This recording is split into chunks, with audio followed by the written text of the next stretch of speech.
नमस्कार। आज मैं आपको श्री सत्यनारायण व्रत कथा सुनाने जा रही हूँ।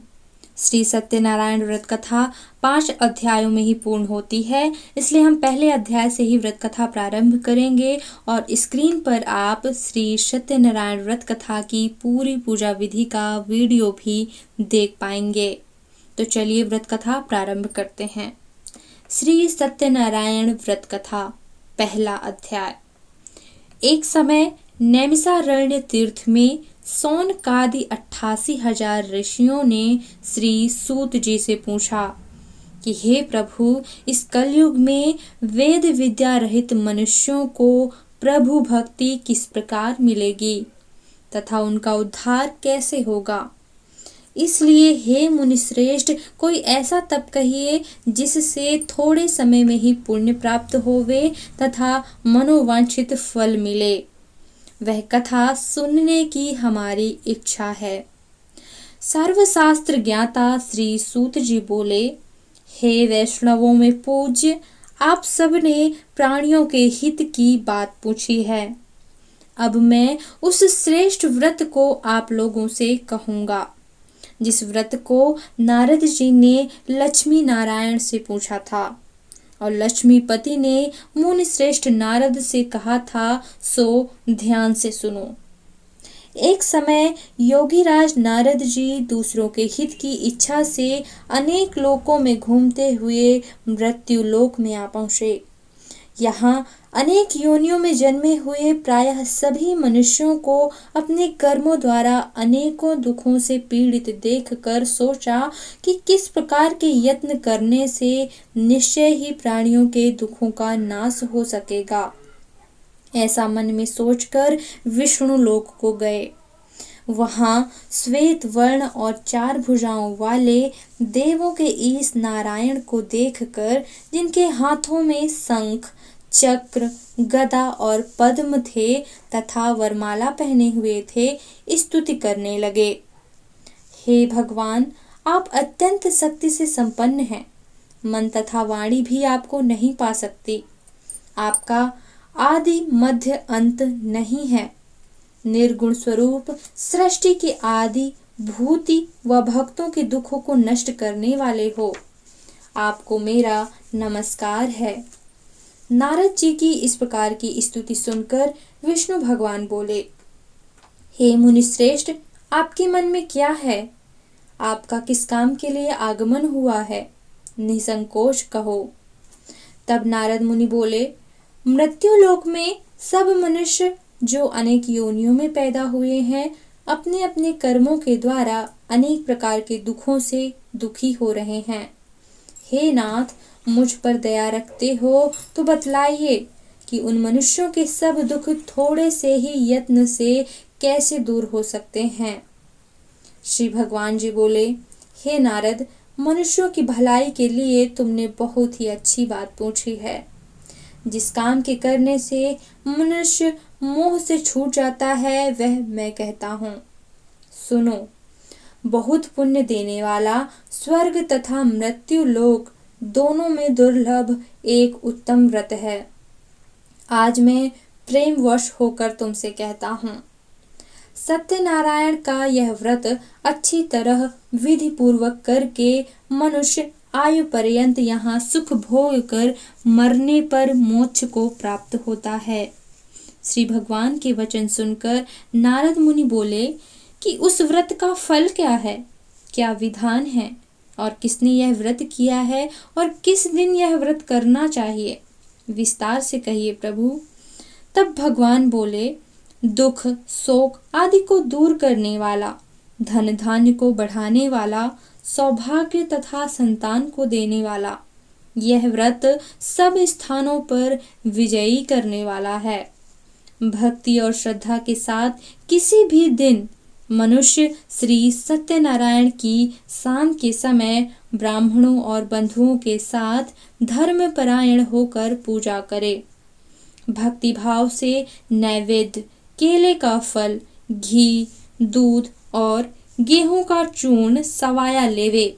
गेहूं के अभाव में साठी का चूर्ण, शक्कर तथा गुड़ ले और सब भक्षण योग्य पदार्थ जमा करके भगवान को अर्पण कर देवे तथा बंधुओं सहित ब्राह्मणों को भोजन करावे। इसके पश्चात ही स्वयं भोजन करे। नृत्य गीत आदि का आचरण कर सत्यनारायण भगवान का स्मरण करता हुआ समय व्यतीत करे। इस तरह व्रत करने पर मनुष्यों की इच्छा निश्चित ही पूरी होती है। विशेषकर कल काल में भूमि पर यही मोक्ष का सरल उपाय है। बोलो श्री सत्यनारायण भगवान की जय। प्रथम अध्याय समाप्त। दूसरा अध्याय प्रारंभ। सूत जी बोले, हे ऋषियों, जिसने पहले समय में इस व्रत को किया है उसका इतिहास कहता हूँ, ध्यान से सुनो। सुंदर काशीपुरी नगरी में एक अत्यंत निर्धन ब्राह्मण रहता था। वह भूख और प्यास से बेचैन हुआ नित्य पृथ्वी पर घूमता था। ब्राह्मणों से प्रेम करने वाले भगवान ने ब्राह्मण को दुखी देखकर बूढ़े ब्राह्मण का रूप धर उसके पास जा आदर के साथ पूछा, हे विप्र, नित्य दुखी हुआ पृथ्वी पर क्यों घूमता है? हे श्रेष्ठ ब्राह्मण, यह सब मुझसे कहो, मैं सुनना चाहता हूँ। ब्राह्मण बोला, मैं निर्धन ब्राह्मण हूँ, भिक्षा के लिए पृथ्वी पर फिरता हूँ। हे भगवान, यदि आप इसका सरल उपाय जानते हो तो कृपा कर कहो। वृद्ध ब्राह्मण बोला कि सत्यनारायण भगवान मनोवांछित फल देने वाले हैं, इसलिए हे ब्राह्मण, तू उनका पूजन कर, जिसके करने से मनुष्य सब दुखों से मुक्त होता है। ब्राह्मण को व्रत का सारा विधान बतलाकर बूढ़े ब्राह्मण का रूप धारण करने वाले सत्यनारायण भगवान अंतर्ध्यान हो गए। जिस व्रत को वृद्ध ब्राह्मण ने बतलाया है मैं उसको करूंगा, यह निश्चय करने पर ब्राह्मण को रात भर नींद भी नहीं आई। वह सवेरे उठकर सत्यनारायण के व्रत का निश्चय कर भिक्षा के लिए चला। उस दिन उसको भिक्षा में बहुत धन मिला, जिससे बंधु बांधवों के सहित उसने सत्यनारायण का व्रत किया। इसके करने से वह ब्राह्मण सब दुखों से छूटकर अनेक प्रकार की संपत्तियों से युक्त हुआ। उस समय से वह ब्राह्मण हर मास व्रत करने लगा। इस तरह सत्यनारायण भगवान के व्रत को जो करेगा वह सब पापों से छूटकर मोक्ष को प्राप्त होगा। जो पृथ्वी पर सत्यनारायण का व्रत करेगा वह मनुष्य सब दुखों से छूट जाएगा। इस तरह नारद जी से नारायण का कहा हुआ यह व्रत मैंने तुमसे कहा। हे विप्रो, मैं अब और क्या कहूँ? ऋषि बोले, हे मुनीश्वर, संसार में इस ब्राह्मण से सुनकर किस किस ने इस व्रत को किया, हम वह सब सुनना चाहते हैं। इसके लिए हमारे मन में श्रद्धा है। सूत जी बोले, हे मुनियों, जिस जिसने इस व्रत को किया है वह सब सुनो। एक समय ब्राह्मण धन और ऐश्वर्य के अनुसार बंधु बांधवों के साथ व्रत करने को तैयार हुआ। उसी समय एक लकड़ी बेचने वाला बूढ़ा आदमी आया और बाहर लकड़ियों को रख कर ब्राह्मण के मकान में गया। प्यास से दुखी लकड़हारा उनको व्रत करते देखकर ब्राह्मण को नमस्कार कर कहने लगा कि आप यह क्या कर रहे हैं और इसके करने से क्या फल मिलता है, कृपा करके मुझसे कहें। ब्राह्मण ने कहा, सब मनोकामनाओं को पूरा करने वाला यह सत्यनारायण भगवान का व्रत है। इसकी ही कृपा से मेरे यहाँ धन धान्य आदि की वृद्धि हुई है। ब्राह्मण से इस व्रत के बारे में जानकर लकड़हारा बहुत प्रसन्न हुआ। चरणामृत ले प्रसाद खाने के बाद अपने घर को गया। लकड़हारे ने अपने मन में इस प्रकार का संकल्प किया कि आज ग्राम में लकड़ी बेचने से जो धन मिलेगा उसी से सत्यनारायण देव का उत्तम व्रत करूंगा। यह मन में विचार कर वह बूढ़ा आदमी लकड़ियां अपने सिर पर रख कर जिस नगर में धनवान लोग रहते थे वह ऐसे सुंदर नगर में गया। रोज वहां पर उसे उन लकड़ियों का दाम पहले दिनों से चौगुना मिला। तब वह बूढ़ा लकड़हारा दाम ले और अति प्रसन्न होकर पक्के केले की फली, शक्कर, घी, दूध, दही और गेहूं का चूर्ण इत्यादि सत्यनारायण भगवान के व्रत की कुल सामग्रियों को लेकर अपने घर गया। फिर उसने अपने भाइयों को बुलाकर विधि विधान के साथ भगवान जी का पूजन और व्रत किया। उस व्रत के प्रभाव से वह बूढ़ा लकड़हारा धन, पुत्र आदि से युक्त हुआ और संसार के समस्त सुख भोग कर बैकुंठ को चला गया। बोलो श्री सत्यनारायण भगवान की जय। दूसरा अध्याय समाप्त। तीसरा अध्याय प्रारंभ। सूत जी बोले, हे श्रेष्ठ मुनियों, अब आगे की कथा कहता हूँ, सुनो। पहले समय में उल्कामुख नाम का एक बुद्धिमान राजा था। वह सत्यवक्ता और जितेंद्रिय था। प्रतिदिन देव स्थानों पर जाता तथा गरीबों को धन देकर उनके कष्ट दूर करता था। उसकी पत्नी कमल के समान मुख वाली और सती साध्वी थी। भद्रशिला नदी के तट पर उन दोनों ने श्री सत्यनारायण का व्रत किया। उस समय में वहां एक साधु वैश्य आया। उसके पास व्यापार के लिए बहुत सा धन था।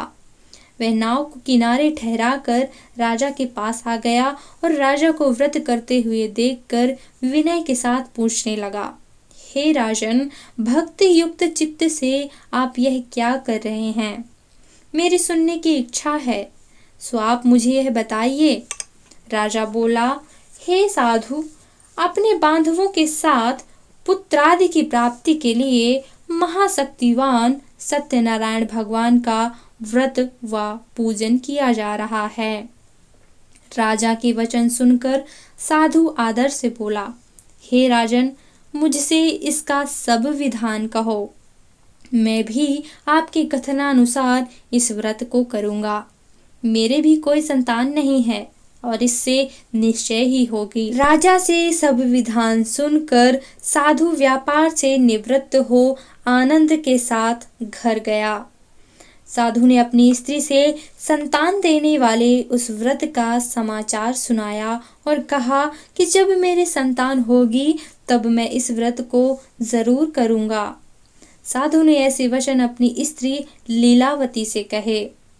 एक दिन उसकी स्त्री लीलावती पति के साथ आनंदित हो सांसारिक धर्म में प्रवृत्त होकर सत्यनारायण भगवान की कृपा से गर्भवती हो गई तथा 10वें महीने में उसके एक सुंदर कन्या का जन्म हुआ। दिनों दिन वह इस तरह से बढ़ने लगी जैसे शुक्ल पक्ष का चंद्रमा बढ़ता है। कन्या का नाम कलावती रखा गया। तब लीलावती ने मीठे शब्दों में अपने पति से कहा कि जो आपने संकल्प किया था भगवान का व्रत करूंगा, अब आप उसे करिए। साधु बोला, हे प्रिय, इसके विवाह पर करूंगा। इस प्रकार अपनी पत्नी को आश्वासन देकर वह नगर को गया। कलावती पिता के गृह में वृद्धि को प्राप्त हुई। साधु ने जब नगर में सखियों के साथ अपनी पुत्री को देखा तो तुरंत दूत बुलवा कर कहा कि पुत्री के वास्ते कोई सुयोग्य वर देख कर लाओ। साधु की आज्ञा पाकर दूत कंचन नगर पहुंचा और वहां पर बड़ी खोज और देखभाल कर लड़की के लिए सुयोग्य वणिक पुत्र को ले आया। उस सुयोग्य लड़के को देखकर साधु ने अपने बंधु बांधवों सहित प्रसन्न चित्त होकर अपनी पुत्री का विवाह उसके साथ कर दिया। किंतु दुर्भाग्य से विवाह के समय भी उस व्रत को करना भूल गया। तब श्री भगवान क्रोधित हो गए और श्राप दिया कि तुम्हें दारुण दुख होगा। अपने कार्य में कुशल साधु बनिया जामाता सहित समुद्र के समीप स्थित रत्नपुर नगर में गया और वहां दोनों ससुर जमाई चंद्रकेतु राजा के उस नगर में व्यापार करने लगे। एक रोज भगवान सत्यनारायण की माया से प्रेरित कोई चोर राजा का धन चुराकर भागा जा रहा था, किंतु राजा के दूतों को आता देखकर चोर घबराकर भागते हुए राजा के धन को छुपाकर चुपचाप वहां रख दिया जहां वो ससुर जमाई ठहरे हुए थे। जब दूतों ने उस साधु वैश्य के पास जाकर राजा के धन को रखा देखा तो वे दोनों को बांध कर ले गए और प्रसन्नता से दौड़ते हुए राजा के समीप जाकर बोले, यह दो चोर हम पकड़कर लाए हैं, देखकर आज्ञा दें। तब राजा की आज्ञा से उनको कठोर कारावास में डाल दिया गया और उनका सब धन छीन लिया गया। सत्यनारायण भगवान के श्राप द्वारा उनकी पत्नी भी घर पर बहुत दुखी हुई और घर पर जो धन रखा था चोर चुरा कर ले गए। शारीरिक व मानसिक पीड़ा तथा भूख प्यास से अति दुखित हो अन्न की चिंता में कलावती एक ब्राह्मण के घर गई। वहां उसने सत्यनारायण भगवान का व्रत होते देखा, फिर कथा सुनी तथा प्रसाद ग्रहण कर रात को घर आई। माता ने कलावती से कहा कि पुत्री अब तक कहाँ रही और तेरे मन में क्या है? कलावती बोली, हे माता, मैंने एक ब्राह्मण के घर श्री सत्यनारायण भगवान का व्रत देखा है। कन्या के वचन सुनकर लीलावती भगवान के पूजन की तैयारी करने लगी। लीलावती ने परिवार और बंधुओं सहित श्री सत्यनारायण भगवान का पूजन किया और वर मांगा कि मेरे पति और दामाद शीघ्र आ जावें। साथ ही यह प्रार्थना की कि हम सब का अपराध क्षमा करो। सत्यनारायण भगवान इस व्रत से संतुष्ट हो गए और राजा चंद्रकेतु को स्वप्न में दर्शन देकर कहा कि हे राजन, दोनों वैश्यों को प्रातः ही छोड़ दो और उनका सब धन जो तुमने ग्रहण किया है वह दे दो, नहीं तो मैं तेरा धन राज्य पुत्र आदि सब नष्ट कर दूंगा। राजा से ऐसे वचन कहकर भगवान अंतर्ध्यान हो गए। प्रातः काल राजा चंद्रकेतु ने सभा में अपना स्वप्न सुनाया। फिर दोनों वणिक पुत्रों को कैद से मुक्त कर सभा में बुलाया। दोनों ने आते ही राजा को नमस्कार किया। राजा ने मीठे वचनों से बोला कि हे महानुभावों, भावी वश ऐसा कठिन दुख प्राप्त हुआ है, अब तुम्हें कोई भय नहीं। ऐसा कहकर राजा ने उनको नए नए वस्त्राभूषण पहनाए तथा उनका जितना धन लिया था उससे दूना धन देकर आदर सहित विदा किया। दोनों वैश्य अपने घर को चल दिए। बोलो श्री सत्यनारायण भगवान की जय। तीसरा अध्याय समाप्त। चौथा अध्याय प्रारंभ। सूत जी बोले, वैश्य ने मंगलाचार करके यात्रा प्रारंभ की और अपने नगर को चला। उनके थोड़ी दूर निकलने पर ही दंडी वेशधारी सत्यनारायण भगवान ने उनसे पूछा कि हे साधु, तेरी नाव में क्या है? अभिमानी वणिक हंसता हुआ बोला कि हे दंडी, आप क्यों पूछते हो? क्या धन लेने की इच्छा है? मेरी नाव में तो केवल बेल और पत्ते भरे हुए हैं। वैश्य का कठोर वचन सुनकर भगवान ने कहा, तुम्हारा वचन सत्य हो। दंडी ऐसा कहकर वहां से दूर चले गए। कुछ दूर जाकर समुद्र के किनारे बैठ गए। दंडी के जाने पर वैश्य ने नित्य क्रिया करने के बाद नाव को ऊंची उठी देखकर अचंभा किया और नाव में बेल पत्ते आदि देखकर मूर्छित हो जमीन पर गिर पड़ा। फिर मूर्छा खुलने पर अत्यंत शोक प्रकट करने लगा। तब उसका दामाद बोला कि आप शोक ना करें, यह दंडी का श्राप है, अतः उनकी शरण में चलना चाहिए, तभी हमारी मनोकामना पूरी होगी। दामाद के वचन सुन वह दंडी के पास पहुंचा और अत्यंत भक्ति भाव से नमस्कार करके बोला कि मैंने जो आपसे असत्य वचन कहे थे उनको क्षमा करो। ऐसा कहकर महान शोकातुर होकर रोने लगा। तब दंडी भगवान बोले, हे वणिक पुत्र, मेरी आज्ञा से बार बार तुम्हें दुख प्राप्त हुआ है, तू मेरी पूजा से विमुख हुआ। साधु बोला कि हे भगवान, आपकी माया से मोहित ब्रह्मा आदि भी आपके रूप को नहीं जानते, तब मैं अज्ञानी कैसे जान सकता हूँ। आप मुझ पर प्रसन्न होइए, मैं सामर्थ्य के अनुसार आपकी पूजा करूँगा। मेरी रक्षा करो भगवान, मेरी रक्षा करो और पहले के समान नौका में धन भर दो। साधु के ऐसे भक्ति युक्त वचन सुनकर भगवान प्रसन्न हो गए और उसकी इच्छानुसार वर देकर अंतर ध्यान हो गए। तब उन्होंने नाव पर आकर देखा कि नाव तो धन से परिपूर्ण है। फिर साधु ने भगवान सत्यनारायण का पूजन किया और साथियों सहित अपने नगर को चल दिया। अब अपने नगर के निकट पहुंचा, तब दूत को घर भेजा। दूत ने साधु के घर जाकर उसकी स्त्री को नमस्कार करके कहा कि साधु अपने दामाद सहित इस नगर के समीप आ गए हैं। ऐसा वचन सुनकर साधु की स्त्री ने बड़े हर्ष के साथ सत्यदेव का पूजन किया और पुत्री से कहा कि मैं अपने पति के दर्शन को जाती हूँ, तू कार्य पूर्ण करके शीघ्र आ। माता के ऐसे वचन सुनकर कलावती प्रसाद छोड़कर ही अपने पति के पास जाने लगी। प्रसाद की अवज्ञा के कारण सत्यदेव रुष्ट हो गए और उसके पति को नाव सहित पानी में डुबो दिया। कलावती अपने पति को ना देखकर रोती हुई जमीन पर गिर गई।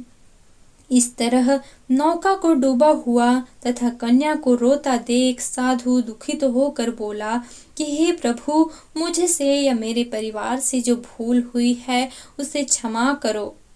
उसके दीन वचन सुनकर सत्यदेव प्रसन्न हो गए और आकाशवाणी हुई कि हे साधु, तेरी कन्या ने मेरे प्रसाद को छोड़ दिया है। वह मेरे प्रसाद को छोड़कर आई है, इसीलिए इसका पति अदृश्य हुआ है। यदि वह घर जाकर प्रसाद खाकर लौटे तो इसका पति इसे अवश्य मिलेगा। ऐसी आकाशवाणी सुनकर कलावती ने घर पहुंचकर प्रसाद खाया और फिर आकर पति के दर्शन किए। तत्पश्चात साधु ने बंधु बांधवों सहित सत्यदेव का विधि पूर्वक पूजन किया। उस दिन से वह पूर्णिमा को सत्यनारायण का पूजन करने लगा और फिर इस लोक का सुख भोग कर अंत में स्वर्ग लोक को गया।